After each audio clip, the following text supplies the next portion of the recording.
ব্যথার ক্ষেত্রে খুব কার্যকারী একটি উপায় হলো সেক দেওয়া। কিন্তু ঠিক কোন সময়ে আমাদেরকে ঠান্ডা সেক দিতে হবে এবং কোন সময়ে গরম সেক দিতে হবে সেই জিনিসটা জেনে নেওয়া উচিত। ব্যথা যদি তীব্র হয় বা হঠাৎ করে আঘাতজনিত কারণে ব্যথার ক্ষেত্রে সবসময় ঠান্ডা সেক দেওয়া উচিত।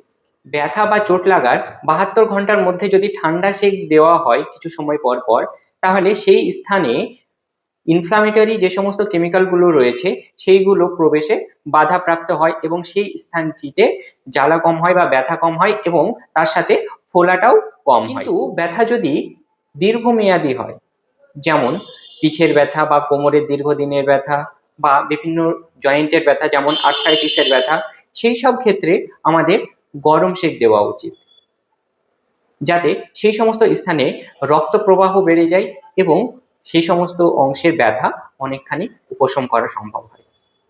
তো আজকের ভিডিও যদি ইনফরমেটিভ মনে হয় অবশ্যই লাইক শেয়ার করে দেবেন।